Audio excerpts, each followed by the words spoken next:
Well, boys and girls, we are on a Monday evening, the beginning of the week, which was I'm just going to say it was a fucking drag today.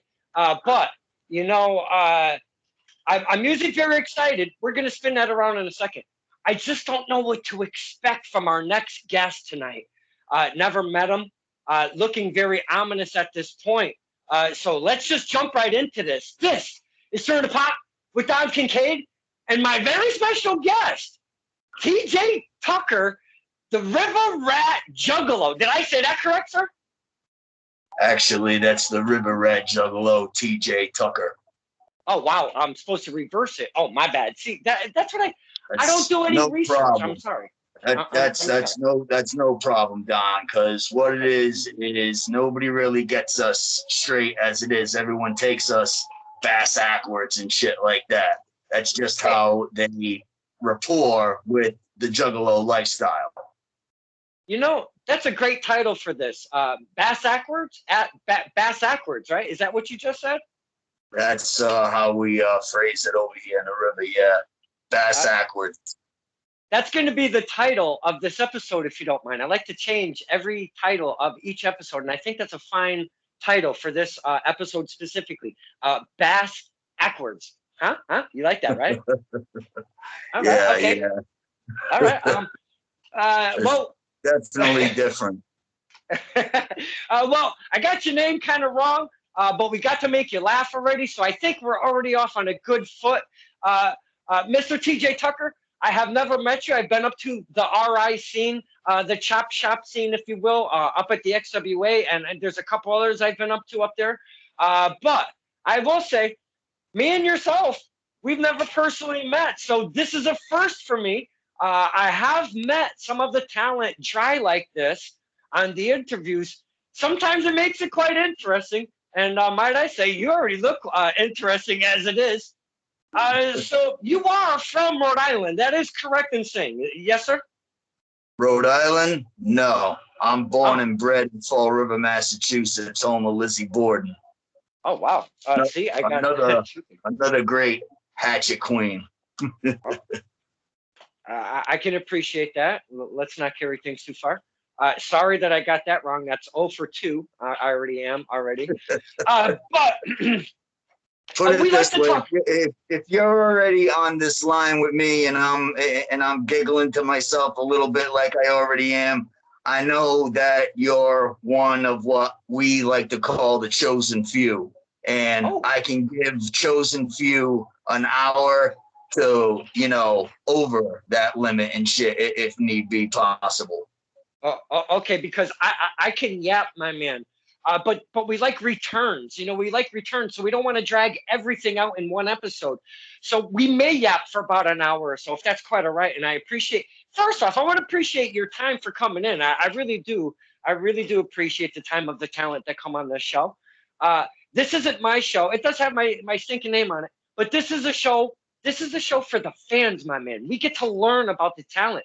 Like I've never met you. Maybe there's people that I know, some fans that I've associated with or promotions that never heard of you. We get to introduce talent like that. Or the people that do already know you, maybe we get to dig a little deeper and maybe stir the pot a little bit. So we don't know where it's going to go because I don't research anything. I don't write anything down. I just go by the seam of my ass and we try to just have some fun. And here we are, stirring the pot with TJ Tucker. So I love to talk character in full honesty character and stuff like that, grade A on the top of my list. And you, my friend, already have this mask, this persona going on. Let's just jump right into there. I'm not going to go back to the beginning and I'm not going to do all of that. We're going to do some jumping on the timeline. But your character is very intriguing to me. Please talk to us right off the ripper. What's this mask? What does it represent? You've got the rat thing. You've got the logo. Fill us in on your persona and what you've got going on, Mr. Riva Ratt, please. Well, basically, to ask me that question, I'm always a big mystery out there to people and shit, and I appreciate that because there are aspects of me that are too dark for light, and if anybody dares to shine a flashlight down there, they're met with the awfulest, and I do mean awfulest repercussions. And my life is very saccharine, and it's very sacred to me. And Versace Stoner from the BSW podcast, he knows a lot of shit about me, and I've delved into a few things with him. And when it comes to me, you ask about this mask right here. This isn't my first one, and I've been doing this for quite some time because I'm not 150% with people. They don't understand me. This basically a long time ago, I guess a psychiatrist would probably say that the patient finds sanctuary in a mask to confront the first time of a person. The thing is yeah, but I like to incorporate this because it is part of me. I'm not always this. I'm always genuine, don't get me wrong, but I'm not what you see on this face. Okay. This smile, it's only skin deep in ways. Anybody who's seen my Facebook profile page, there's a good way to see me right there outside this mask. And it's not much to delve into, except that it's just, if you were to see what is truly beyond this, it's too dark, and it's too relentless. If you ever see me in a competition, I've been told by a couple of my fans, God damn, you are fucking relentless in your shit. And that I am. It's a lot of rage that I wasn't able to get out in this business a long time ago when I started. And that was because my first, straight off the bat, I came out of CCW, Crazy Championship Wrestling, which was a backyard promotion. I got an invite to ACW, which was Alliance Championship Wrestling. And they got me and my character in there, and the owner was all about, federation and some new generation and shit.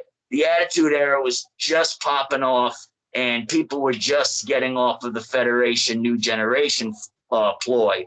So you still had comical characters, and you still had, American soul-born heroes and everything. You never had anything dark and really, really hardcore to home, unless if you wanted dark, you had to take a look at The Undertaker back then. If you wanted dark, you had to venture down there, and it wasn't all about that.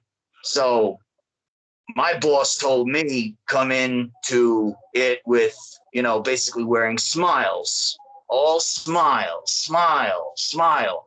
You're happy to be here? Yes, I'm happy to be here. Okay, shake the hands of the fans and everything. Put on a smile. You're happy to be here. It was like the Rock story. Just nothing but smiles, and then handshake, slap, and everything like that. They tried to put me off on that matter, and I wasn't going for it.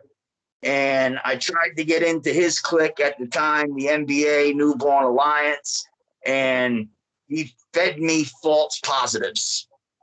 And when I went inside, there's a ACW's, I want to say, first live show at the Encore Plaza.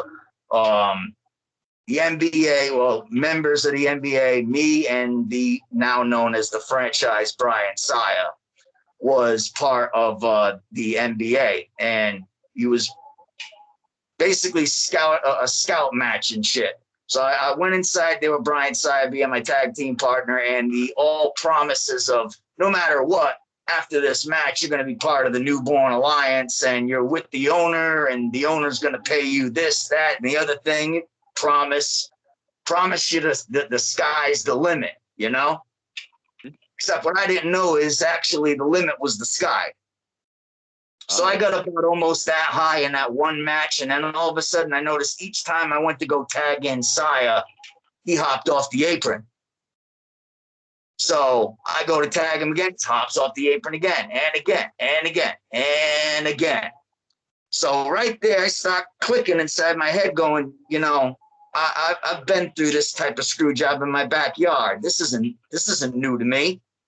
And I go to tag him again. He hops off there, pretends that you know his little side piece is more important at the time and shit.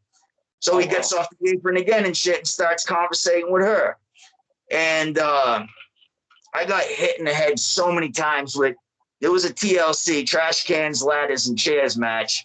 I got hit in the head so many times with so many ladders and chairs and trash cans, corners of tables, apron, you know, that big steel beam and shit, all off that and shit.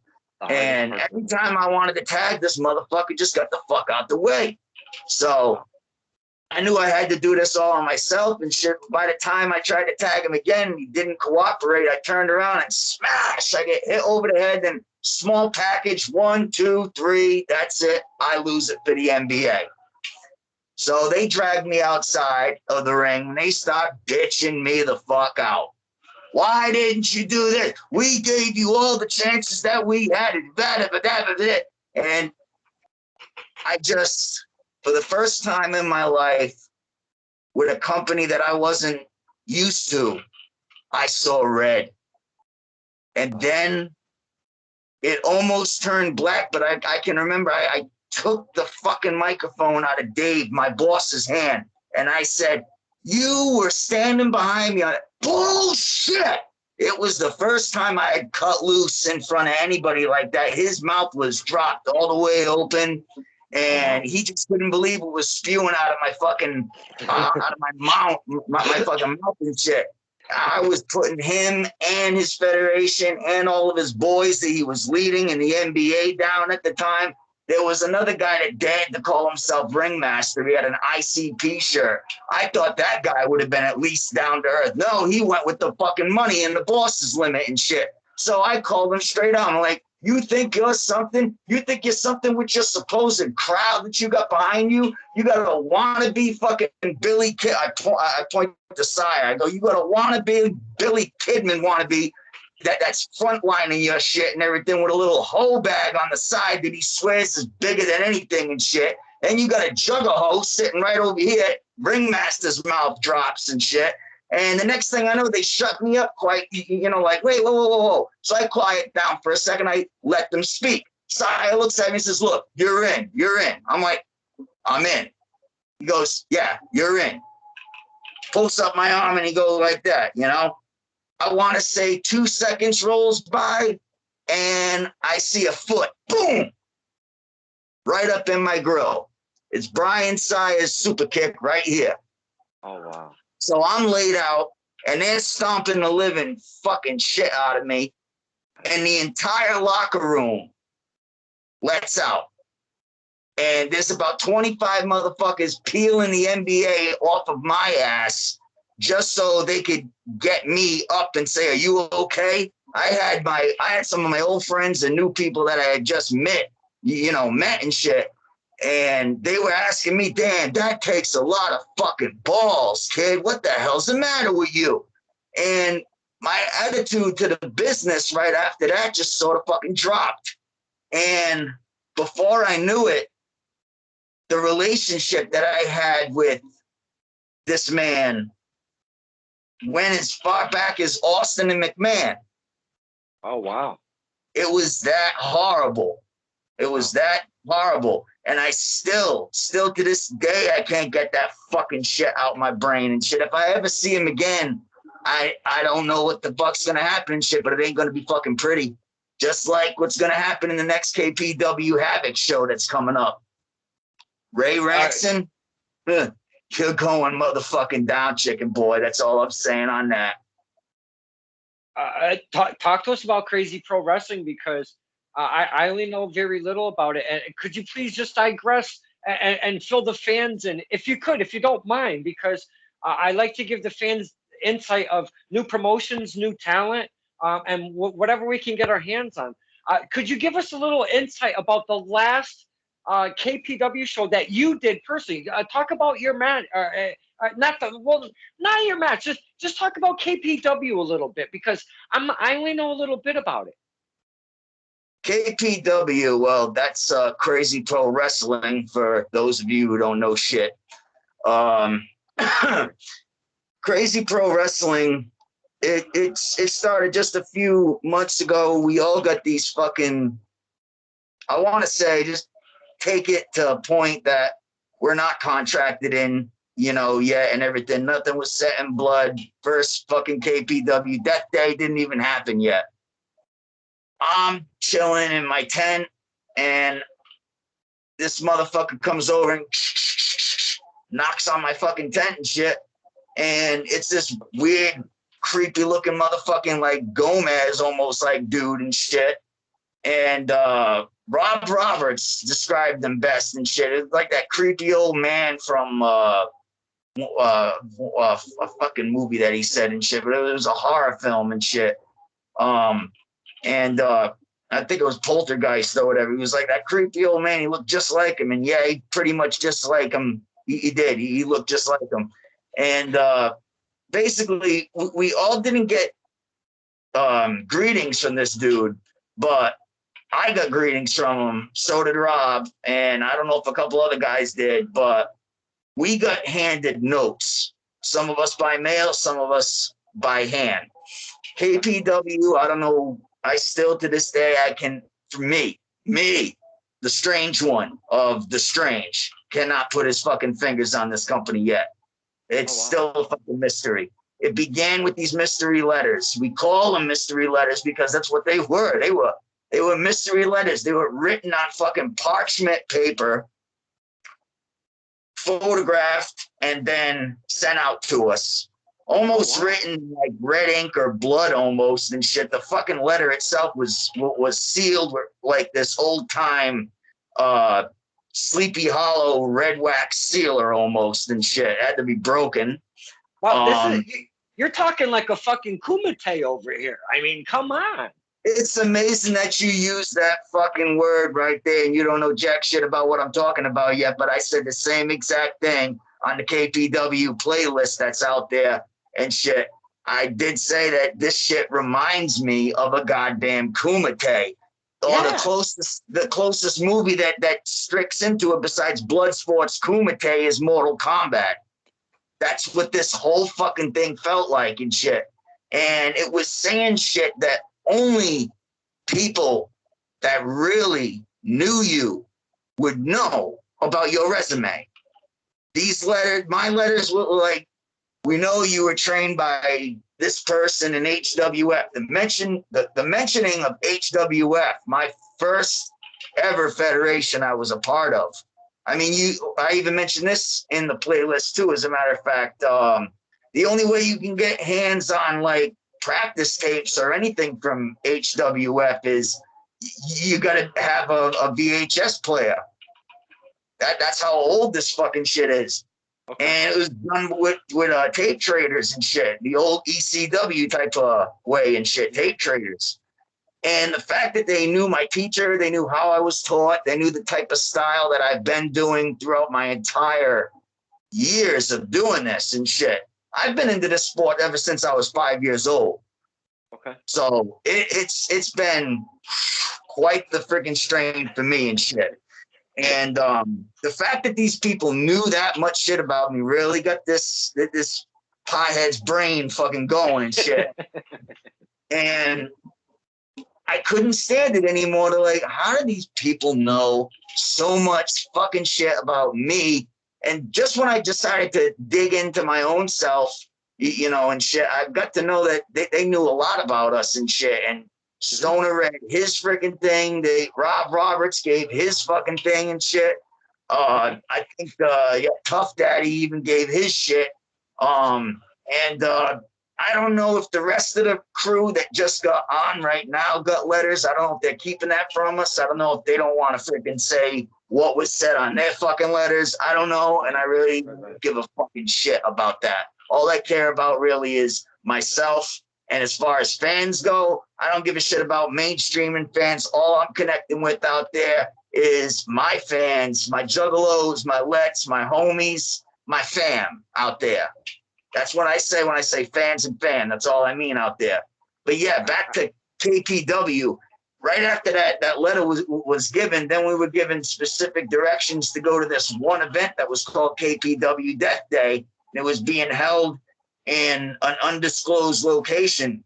So we go there and they all give us different freaking things. You follow this way, you follow this way, you go that way, and then you go that way. And it was just so fucked up. And the second that I read my directions and shit, because they gave it to me on paper, and then they said also search for your phone when it comes to the last one, you know? And I said, okay. So I follow it, leads me into the woods and shit, and it just keeps me going, then says, okay, check on your phone, list ends here. I throw the fucking thing away, go on Google Maps, and I follow the freaking beacon ping thing and shit, and I'm following it where it goes and everything. It's all through fucking woods. Next thing I know, I see a clearing. It says close to destination. So I'm like, oh, right through I go through the fucking clearing. And next thing I know, I hear my music play. Get the fuck out of here. As I'm almost going through this clearing, I hear the purge siren go off. And I know that's my calling for my song. So already that right there, the song's getting me pumped up in my blood, and I don't know what the fuck I'm doing out here. That is and awesome. I go past this clearing, got to duck between some tree branches and shit. And next thing I know, I see Tough Daddy walking this way towards me and shit. And there's this dude with a camera coming in this way. And as I'm discussing some shit with Tough Daddy, wondering what the fuck is happening and shit, Rob Roberts shows up out of nowhere wearing a zebra pelt on. And I'm going, what the fuck is this shit going on?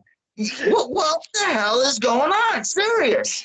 And he describes it to me and shit, and Tuffy, as a matter of fact, that same day. He's like, I'm a ref. This is a match, and it's for a title known as the Masshold Championship. And I'm like, what? I mean, first of all, it's a match. Okay. Now I feel like Johnny Cage walking through the fucking forest, and all of a sudden I see Scorpion down a few trees, and I'm going, what the fuck is this? You know, people getting fighter stance and everything, and Jesus, I got the weird ass notions in my head going off of what the hell's going on. And he's like, yeah, it's for a title, and the company wanted me to come out here to officiate and everything. Look, I ain't got nothing to do with this shit besides officiating this, and I don't know. I did, you know. So I look at Tony and I'm like, well, you were trained by Rob, and I'm out here. They got me in my gear. I'm already spry and ready to fucking go. So I drop my fucking bitch right on the ground and shit. And I'm like, all right, well, you know, I get in fighter stance, and I'm like, let's fucking go. And boom, we went, and the fight was fucking amazing. Fans, you out there, go to a KPW playlist that's out there, and look under Tough Daddy versus TJ Tucker for the Masshold Championship. You'll like that. All right. The match you got to pay attention to too is after that one segment of the match, you got to pay attention for what happened on the aftermath. Because after everything that happened, Rob put his weight on me at the end of the fight. And I'm wondering, why is things gotten so heavy? I can't kick out. 1, 2, I look over, I go to kick out, I can't kick out. 3, I lose the match. I'm like, what the fuck? Now I look over, I'm like, wait a minute, I had extra weight on me. It was Rob putting his weight on me the whole time. He made Tuffy win the title over me. So that right there got me fucking pissed off and shit. And it wasn't, to me, it wasn't supposed to happen that way. And next thing I know, Rob's holding Tuffy's arm, you know, in victory, you know, and he's got the belt in his hand, and I just saw red again. I took my bitch in my hand, and I clobbered Tough right in the foot, right between the fucking eyes. I gave the motherfucker like, 7 or 10 stitches. And Rob's questioning me, what the fuck are you doing now? I'm like, what the fuck am I doing? What the fuck are you doing? You chose your trainee over me and shit. That's some fucked up shit. I'm pointing to my Juggalo thing on my shirt, and I'm like, fam's supposed to be fam, That's some fucked up shit, choosing this over me and everything. And it didn't so much as get to me on the hatchet wise, but I knew this motherfucker for so long, and he does this to me.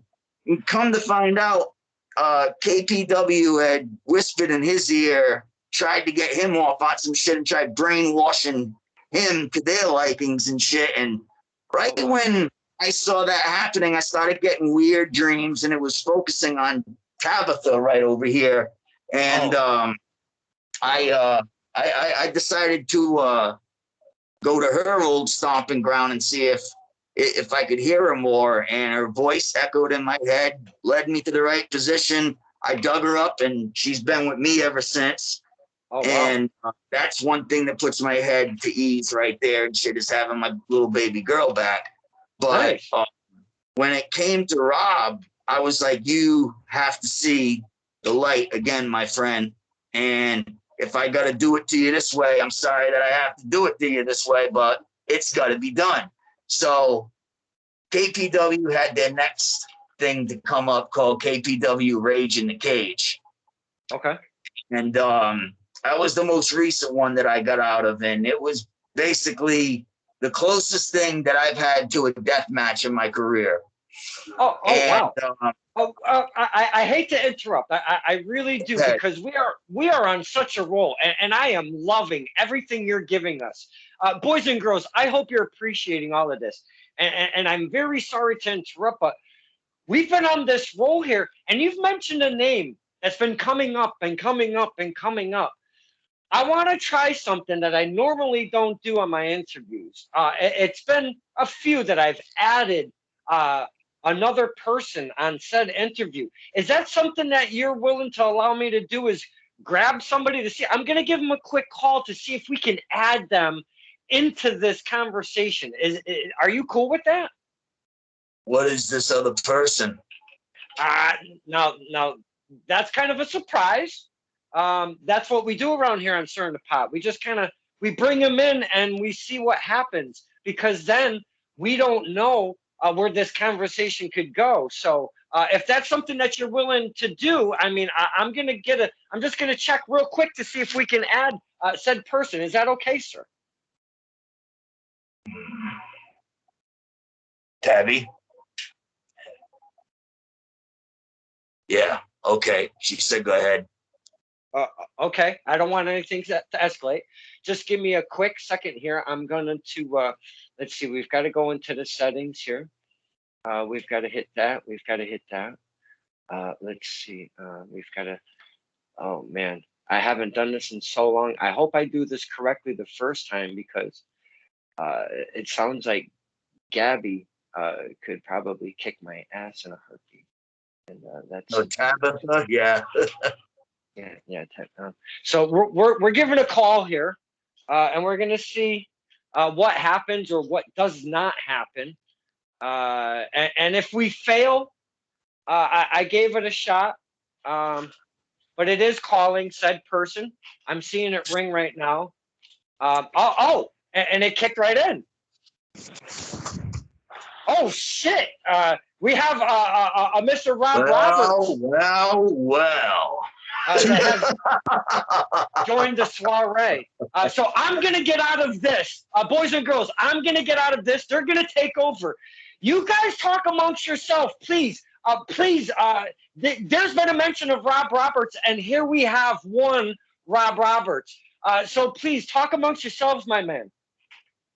Roberts. Been too long since Rage in the Cage, my boy. Look like you're having some camera issues over there. How are you? I'm the same. It's the same Fago, different bottle, my friend. Same thing going on, man. That's wild. I wasn't expecting that, but yeah, okay. he's questioning me on how everything was going with Rage in the Cage and Death Day and our short battle and everything, how it took into heart and everything and shit, and you know, questions upon questions, and then finally at Rage in the Cage, me and you saw each other, and thanks to what I promised Tabitha, she made you see the light, my friend. And yes, she did. Yeah, got to the line and told me somebody else was joining. I wasn't too sure how to take it, but it's you, and so I'm feeling even more comfortable inside this conversation right now. So excuse me while I take one minor thing to that. Oh wow. So yeah, Roberts. Like I said, it's been too fucking long, my friend. Too fucking long and shit. And yeah, I'm a little bit comfortable to take off my mask, but to be honest with you, I need a fucking cigarette after all of this. That surprise was a little too much for me right there. How you feeling? Definitely, man. So yeah, he was just asking me questions about the match and everything and shit. So what's your perspective, man? Because the biggest thing that I can really remember throughout that match and shit that really brought back to me on home facility wise and shit, especially CCW wise, it brought me right back to my backyard in CCW, and I was feeling that goddamn glass tube right over my fucking spine.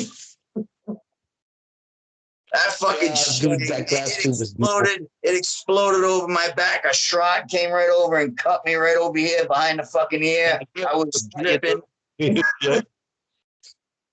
That match was one of the best matches I've had in like over 20 plus years. That was so much fun, dude. TJ, you brought it. You know what I mean? You brought me to the light. You showed me who really has my back. Now that I know that certain person that when I don't know if we're allowed to talk about him or not. We all know. Yeah, well, he's been teased a lot and everything. I don't say the name yet because I haven't exactly wanted to out it yet and shit. I think the action should probably speak louder than the word, you know. Because when it came to our match, we bullshitted to each other, talked mad shit about each other. Yeah.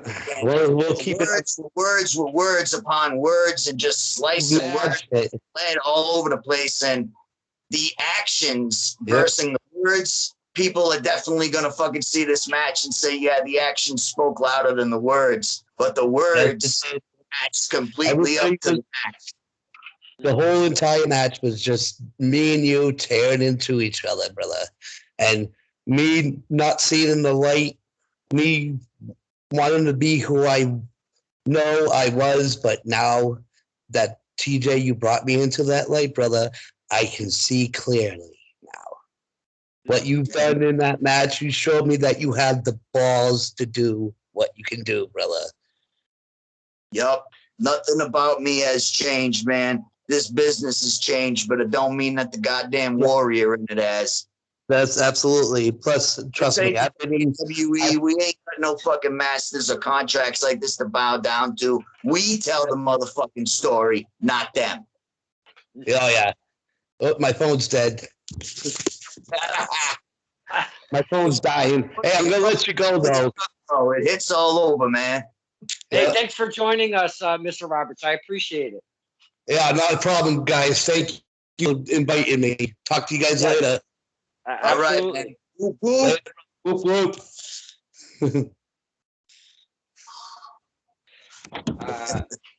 Well, wouldn't you know it? We get him in, and his phone kind of takes a crapper. It's happened. It's happened before. Believe me, that's definitely not a first. Oh, he's still here. Yeah. Probably gonna wind up cutting out. Cause there he is. So first off, wow. I see a very large Mr. Tucker now. Holy cow. Yeah, that's what my enemies see before everything goes green, then black. I, I hope that wasn't too much of a surprise. And I appreciate the reveal because, again, we've never met. So I appreciate that, my friend. It's no problem. I don't mind revealing myself if the certain situation, you know, requires it and shit. And that's basically only whenever I get in the ring or I'm just so pissed I cut a fucking promo out of nowhere and shit. And it's always in major delivery and shit. And if you've been paying attention to the Facebook things that I've been putting out there, I made a play tape for when I went against Roberts. I went one and I did one recently too for the one that I'm gonna wind up seeing at Havoc, and that's gonna be the loose cannon Ray Ranson. Okay. Now you've mentioned some names that again are new to me, but I wanted to mention a name that I believe was at the last KPW show, if I'm not mistaken, being Dirtbag Dan. Are you aware of one Dirtbag Dan, my friend? I was aware of him, and I saw the promos. I seen some of his fights and how he handles the shit, and especially the fans for one thing. I do appreciate that and shit. You can make them motherfuckers pop. You make them pop, you know. Yeah. I got no problem with the man whatsoever and shit. You know, he's living the type of lifestyle too that I know that I live myself. You know.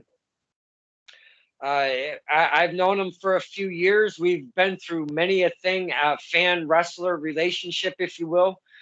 And will always put him up on a pedestal as a performer, as a behind the scenes, as a in the locker room, as a guy who wants to help, as just an all around good guy. I mean, his heart, you know. That's just from me personally that I feel.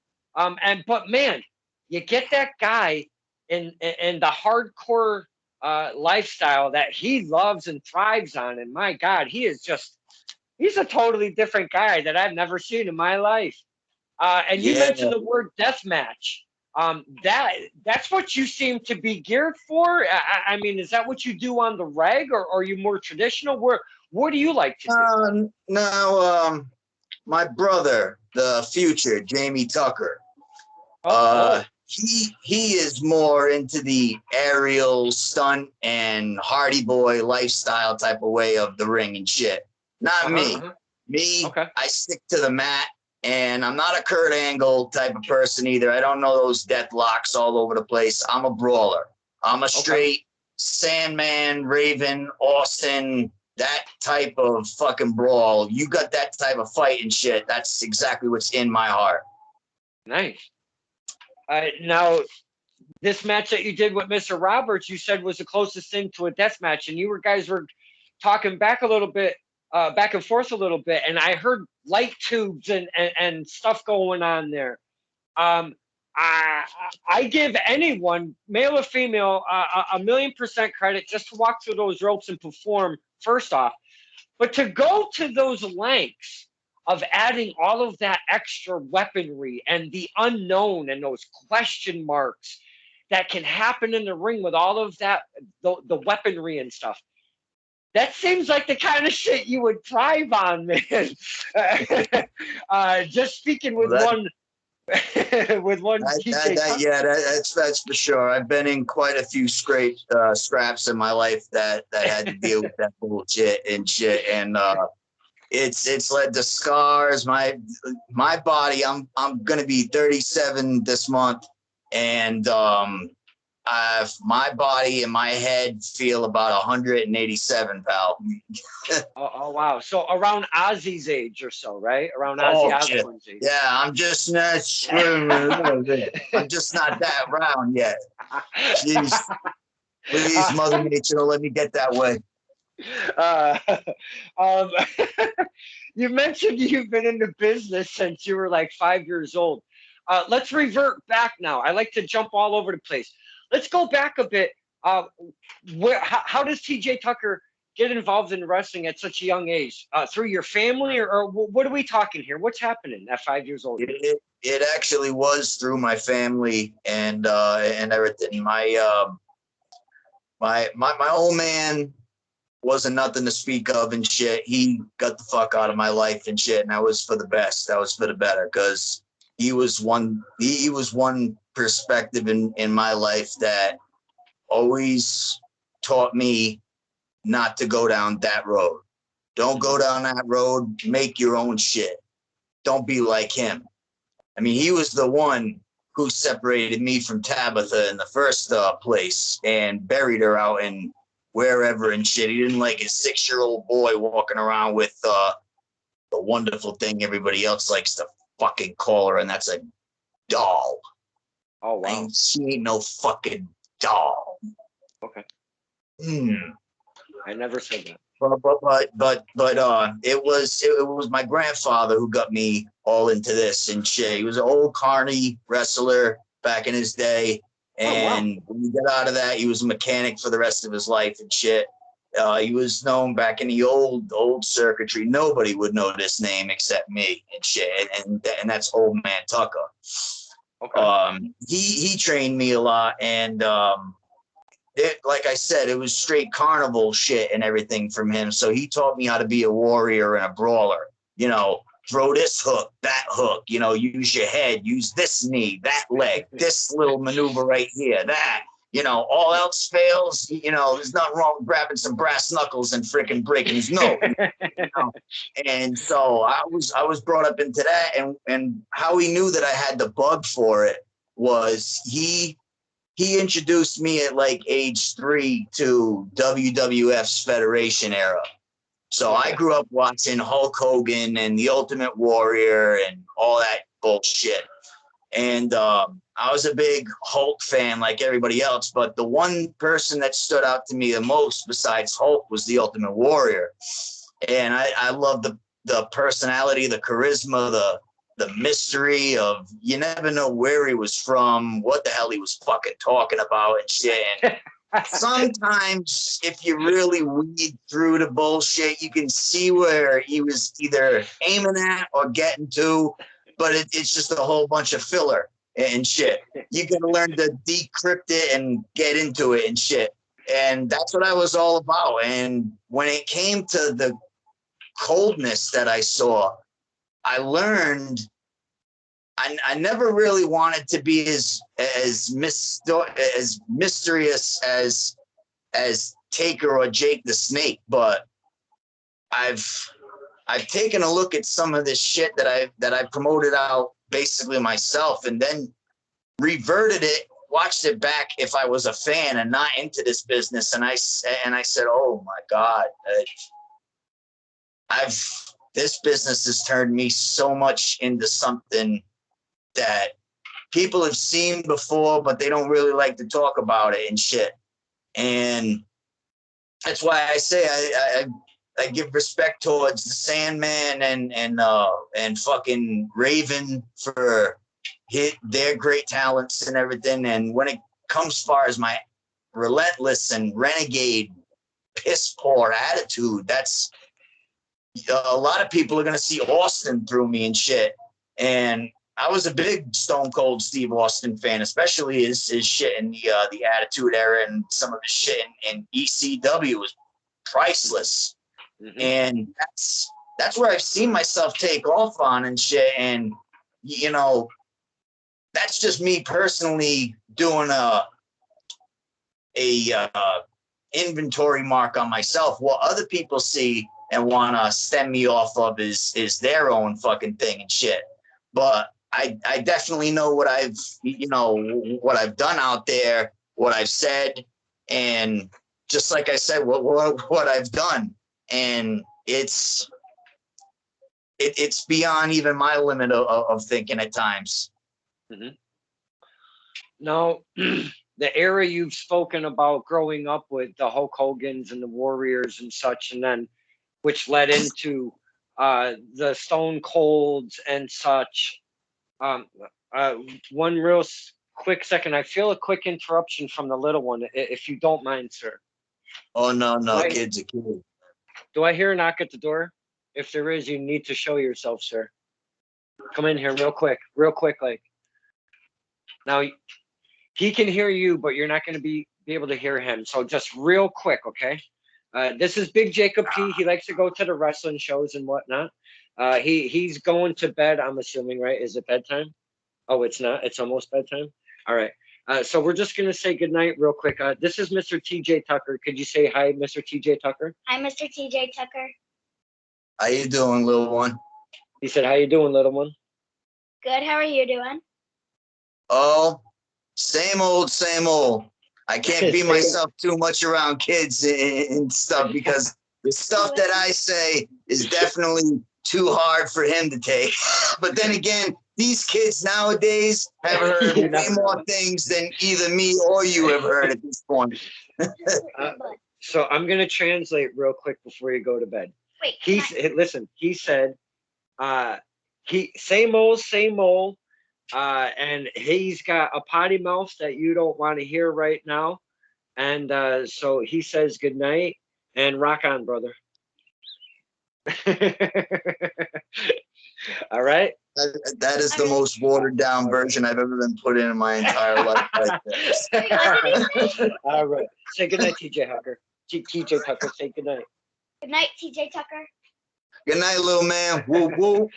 Good night, little man. Woo woo, he said. All right.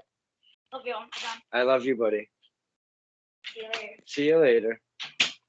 That was Big Jacob P. I appreciate that. That's okay. I don't mind the kids. I don't mind the kids. That right there is at that age, you see the possibilities, you know? Yes, sir. And anybody with that, they'd be like, oh no, don't talk to him. He'll corrupt your poor little innocent mind right there. And yeah, with the shit that I could say to him, yeah, it'd be an awful corruption. So yeah. But I teach, I like to teach little ones like that, nothing but the Juggalo way and shit. And that's just learn to accept every single portion and size of life that's out there. Because if you don't, then you're going to wind up being just like the generations before you. And the generations before you wished that they had advice like this back in the day. Because if they did, they probably wouldn't be leading the freaking lifestyle that they already have. Yeah, you got to get out there and try new experiences and such, and just go for it at times. I'm not one to talk. I mean, I have gone for it many a time, but I am 51 years old. And where I was going before the little one came was, you were speaking of the Hulk Hogan's and the Warriors, which transitioned into, the Austins and the John Cena's and the Rocks and such. I'm a little bit older, so my guy, out of all the guys, my guy has been Don Morocco. I've always thought, even if he was a good guy or a bad guy, you believed everything he said. He produced his words correctly, like 90+%, as my memory, because I saw him growing up. But I just always loved me some Don Morocco. But yet, as I've grown up, I'm not really a heel guy, if you will. I've kind of, when I go to the shows, I run around, we do some footage, we do some promos, we have a lot of fun. I lift up the good guys, I fuck with the bad guys. So it's kind of weird that Don Morocco is my guy, which he's been more heel than face. I mean, let's be honest with that. But love me some Don Morocco. I just wanted to kind of mention that because there is no heel, there is no face with TJ Tucker. There is no in-betweener. There is no label. It's TJ Tucker. You take it or leave it. You don't like it, fuck off. If you dig it, come on board. And that's what I'm kind of getting with my man TJ Tucker here. Is that correct I'm saying? Yes. As a matter of fact, it is. When it comes to me, I have to take a look at it and give it a speech almost like Shawn Michaels did back in the day. Whether you love me or you hate me, that's up to you. Me, on my twist of it is, whether you love me or you hate me, I could give a fuck less. I'm out here not for you fucking mainstreamers. I'm out here for the people who actually want to see me. If you don't want to see me, then go to the fucking bathroom, motherfucker. Come back in about 15, 20 minutes later, whenever the fucking match is through. You hear the bell, go back to your fucking seat, and then wait for your Captain America to come out and whoever else you wanted to go see and shit. You don't want to go see somebody who's actually real deal, down to the street, nitty gritty, filth, grit, and grime. You don't want to see me. And you definitely don't want to hear anything, any bit of rhetoric that comes out of these motherfucking lips, because you ain't going to like it, first off, and it's probably going to wind up making your little virgin ears bleed. Do you get a hot mic at all, or often, or rarely? What does TJ Tucker get a chance to hit that mic a bit live at the events? Promos and interviews like this one and podcasts and everything, yeah, you can hear me speak and shit. But as far as live mics and everything, yeah, I've been on live mics and shit. But then again, I've had federations look at me and say, bite your tongue. You're not supposed to go that way and everything. I'm like, fuck you. You don't want the real fucking shit and everything? Like I said before, if you don't want the real fucking shit and everything, don't fucking ask me to come in your motherfucking federation and do my fucking shit if you can't handle it. If you can't handle the goddamn heat, get the fuck out the goddamn kitchen. I can't stand all these feds who still want to pull into all this PC, PG motherfucking bullshit. I'm not from that era, and you can't take that fucking era out of my fucking brain system. You can try to retrain thought, and even that's going to require some fucking rehab. Oh, shit. Well, what do you have ahead of you as far as any dates going on? Like, do you have any rivalries that are continuing in the near future in any promotion? What do you have in the near future for dates, promotions going on with TJ Tucker? As far right now, I know LSW, Lost Souls Wrestling, they're still trying to produce out their shit and get their thing on the track. That's going to be in the future for me, and shit. I don't know all that, everything about the company and shit. I'm just there for it, and I'm waiting for shit to get off the tarmac with it. As far as everything else goes, reunion wrestling seen better days right now, so I can't really see, what's in their future and shit. The only crystal ball clear enough to see right now is KPW. And KPW should be back on, from what my Ravens and Crows have told me on the streets, December 11th.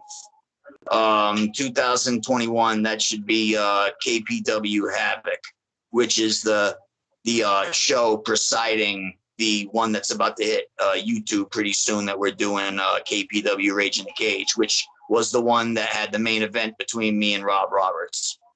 Okay. Now, this next KPW, do your Ravens also say, is it going to be at another undisclosed location, or is it going to be in the traditional VFW kind of setting or something like that, where the fans are able to buy tickets and go to this thing? Oh, you will be able to buy tickets. It's going to be just like Rage in the Cage was for Havoc and everything. The thing is that it's different is anybody who's, thinking that KPW's going to wrestle in a normal ring, you're dead wrong. Rage in the Cage was done in Galette's MMA Academy.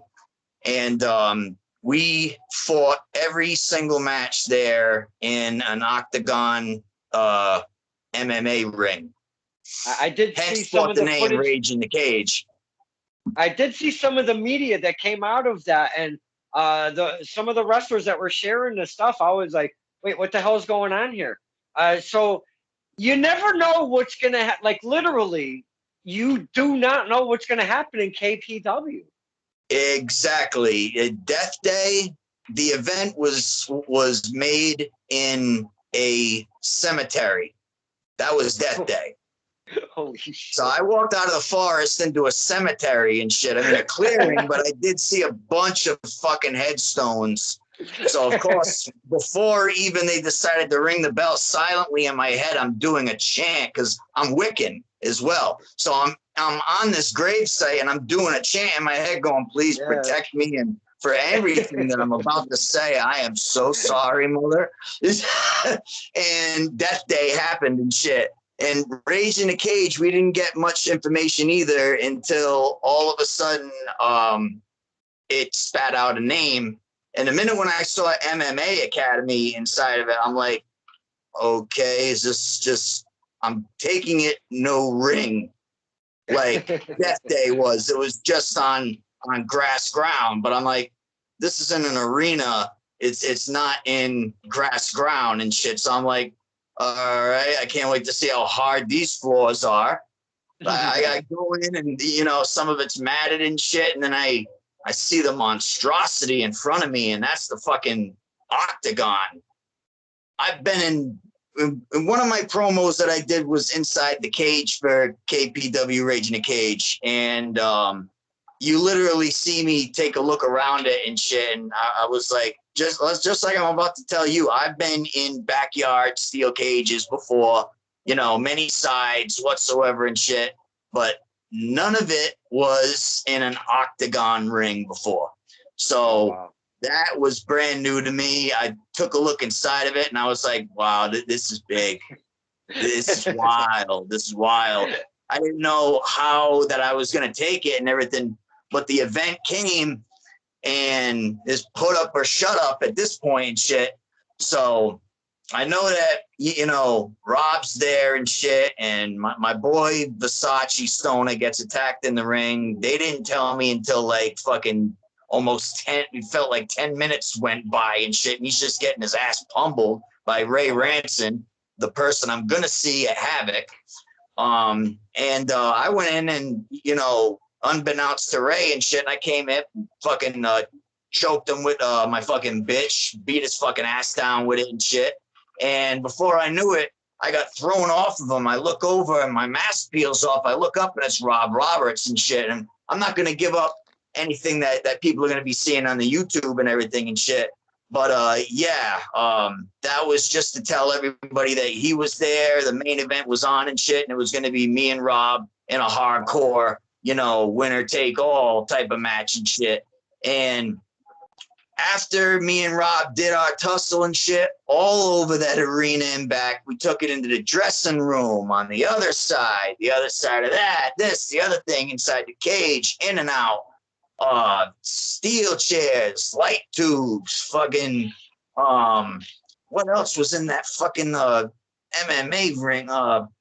The dull, I thought it was sharp, but I wanted to be a dull fucking sword and shit.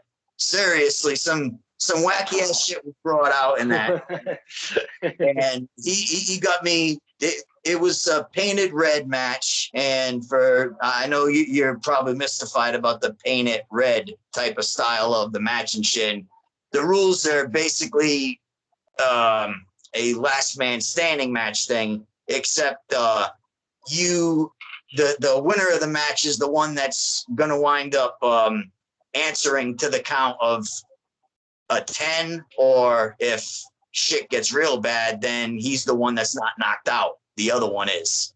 So either you catch the loser of the match in a 10 count, or the ref was going to take a look at me with my eyes glazed up in the back of my head for me to lose and shit. I don't go down easy. I fight until the last bit of venom to me can be dripped out. And I will do just like a rat will do. I will fucking use everything to my advantage to make sure I'm the one gnawing through the trap and being out victorious, not them. And if they do, they had something on their fucking shoulder that damn night.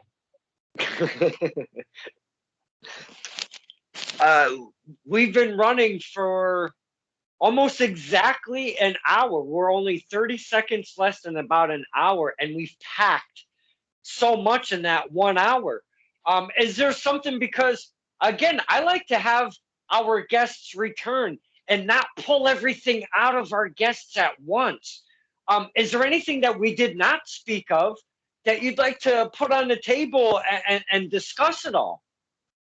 Just that if they were still curious and not reading the posts on Facebook or my stories and everything on there, if you're curious about Havoc, it'll be on December 11th at the same location, 70 Show Street in Tiverton, Rhode Island, at Gillette's MMA Academy, or Gillette's Mixed Martial Arts. I forget whether it came up or whatever. We like to call it the KPW Arena.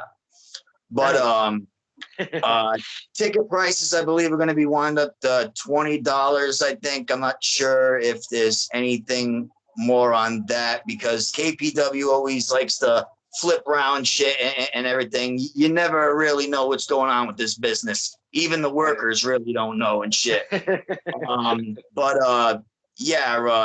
would be our next one, and the match that I'm going to be in is going to be against the Loose Cannon, Ray Ranson, and it's going to be an Escape the Cage match. Oh, so that should be interesting to see. And I've been in cage matches before, but not with him. This man matches out to me a long time ago in the ACW days. And the first time I met him, actually, I was in the crowd, and I had my face painted up all juggalo and shit, clown and shit. And I noticed Ray comes out and shit, and he's just yelling like a banshee at the fucking fans, treating them with all disrespect, and had a couple of lows and lets on the side of me and shit. And he was yelling at them. And one thing you don't do is you don't freaking attack part of our fucking flock. So I stood up and shit, and I had a bottle of Aquafina, a Poland Spring and shit. And he comes up all to my freaking face and shit. I just remembered I smiled my ass off like this, just smile and wave. And he's still So I took a swig of my water and shit, took the rest of the bottle, poured it over his bald ass head. Just as he looks at me with a surprised look, I spit the rest of the fucking shit right in his freaking face. He takes me, slaps me right in the fucking face. I became deaf for a full week in this ear. He popped my eardrum.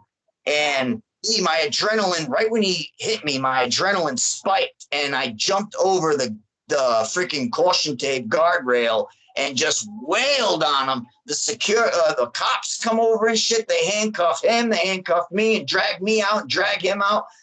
Before they drag him out, they got him up against the ring and everything. And they clear me and shit. And just as they're calling the other cop back and shit to go get him because they needed a little bit more help with Ray, I found the goddamn Harry Houdini switch in the background and shit, and clink, I unlatched my cuffs and I go out of the freaking dressing room, and there's, I want to say, 2 cops on Ray, and out of nowhere you just see me and my ICP Riddle Box hoodie come right over the camera and shit, and boom, I'm on Ray, bang, bang, bang, bang, bang. They had to fly us off and shit and everything, and we never got to solve the fucking thing and shit. But this, I've been holding on to that for quite some time, and what's going to happen at Havoc and that Escape the Cage, I'm going to take his chicken that he comes out with and let him know just how it feels when you take my bitch, ram it up the frickin' chicken cornhole, and then take the chicken and ram it up his cornhole. Oh, wow. So, yeah, just what they saw with me and Rob Roberts in Rage in the Cage, I'm probably going to wind up bleeding again internally, and I really don't give a fuck. It's just to get my point across to this chicken plucker, man. And it's in time. It's been boiling and festering. And now it's time to take off the goddamn lid and sample the goddamn soup, man. Boys and girls, if you just listen, not a promo from Mr. TJ Tucker. Some of these men and women They go very deep into their souls. I will bleed internally. If you heard the word, I will bleed internally again. Some of these men and women, they just kind of go beyond that point, and you can't reel them back in. And it's for the love of the game, the business, however you want to call it, or whatever you want. I don't know how you guys do it. Again, 1,000,000% credit. I would never in a million years. I give you guys and girls 1,000,000% credit doing the stuff that you do. Absolutely. Well, gonna be a new little addition to my freaking foray too. Come this December 11th. See, I made this one especially for Rob Roberts. Oh, And wow. it says fate. Because in that match, I was his fate. And when it comes to me and Ray, oh, I'm the motherfucker's fate, all right. But this ain't what I'm wearing to the party. I got something new. I've become quite accustomed to these things. They hold a lot in. And when they come out, when they come off, the real me kicks. And that's what's going to happen at Havoc. This is one part, but I ain't coming out with this one. I got something brand new for Ray. Oh, Ray. What says across this next one's head ain't fate. It's going to show you just what I am to you. Got a chicken fuck. With that being said, I don't think there's anything else I can add to that. With that being said, this is Stirring the Pot with Don Kincaid and my very special guest, the Riva Ratt Juggalo, TJ Tucker. Thank you so much, my friend. I appreciate your time. No problem, brother. You have a good one. Whoop, whoop.